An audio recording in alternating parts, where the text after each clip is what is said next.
বাংলাদেশের বিরুদ্ধে জিতে শুরু করেছে ভারত। দুবাইয়ে সেই ম্যাচে 5 উইকেট নেন মোহাম্মদ শামি। পরের ম্যাচ পাকিস্তানের বিরুদ্ধে, কিন্তু সেই ম্যাচ নিয়ে বাড়তি কোনো চিন্তা নেই শামির। আর 5টা সাধারণ ম্যাচের মতোই দেখছেন এই ম্যাচকে। জানালেন বাংলাদেশের বিরুদ্ধে 5 উইকেট নিয়ে কার উদ্দেশ্যে উড়ন্ত চুম্বন ছুড়ে দিয়েছিলেন তিনি। চোটের কারণে 2023 সালের একদিনের বিশ্বকাপের পর থেকে আর খেলতে পারছিলেন না শামি। এই বছর ইংল্যান্ডের বিরুদ্ধে ভারতীয় দলে প্রত্যাবর্তন হয় তারপরেই জায়গা করে নেন চ্যাম্পিয়ন্স ট্রফির দলে। জসপ্রীত বুমরাহীন ভারতীয় দলের বোলিং আক্রমণকে নেতৃত্ব দেওয়ার দায়িত্ব এখন শামির কাঁধেই। তবে পাকিস্তান ম্যাচে বাড়তি কিছু করতে যাবেন না বলেই জানিয়েছেন তিনি।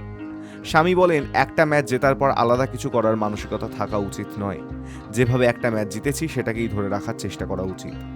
আইসিসি প্রতিযোগিতা বা আন্তর্জাতিক ম্যাচ ভেবে বাড়তি চাপ নেওয়ার প্রয়োজন নেই। নিজের ক্ষমতার উপর বিশ্বাস রাখতে হবে। আমি সবসময় নিজের ওপর বিশ্বাস রাখি এবং নিজেকে উদ্বুদ্ধ করি, তাই কোনো ম্যাচের জন্য আলাদা মানসিকতার প্রয়োজন হয় না। বাংলাদেশের বিরুদ্ধে 5ম উইকেট নিয়ে আকাশের দিকে চুম্বন ছুড়ে দেন শামি। ম্যাচের পর তিনি বলেন, ওই চুমু আমার বাবার জন্য। বাবা আমার আদর্শ। 2017 সালে শামির বাবা তৌসিফ আলীর মৃত্যু হয়। হৃদরোগে আক্রান্ত হয়েছিলেন তিনি।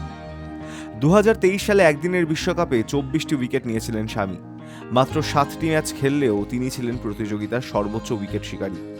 আরও একবার আইসিসি প্রতিযোগিতায় খেলতে নেমে প্রথম ম্যাচেই 5 উইকেট নিলেন মোহাম্মদ শামি। তিনি বলেন, আইসিসি প্রতিযোগিতায় আমি রান দিলেও পরোয়া করি না, শুধু উইকেট নেওয়াটাই আমার লক্ষ্য, সেই চেষ্টাই করি। জাতীয় ক্রিকেট একাডেমিতে প্রতিদিন 8 ঘন্টা কাটাতাম। আমার মধ্যে খিদেটা রয়েছে। খিদে না থাকলে কখনোই লক্ষ্যে পৌঁছানো সম্ভব নয়। চোট সারিয়ে ফিরে বাংলার হয়ে ঘরোয়া ক্রিকেট খেলেছিলেন শামি। সেটাই তাকে তৈরি হতে সাহায্য করেছে বলে জানিয়েছেন তিনি। ম্যাচে বাংলাদেশ প্রথমে ব্যাট করে 228 রান তোলে। ভারত 21 বল বাকি থাকতে 6 উইকেটে ম্যাচ জিতে নেয়। Hi news network.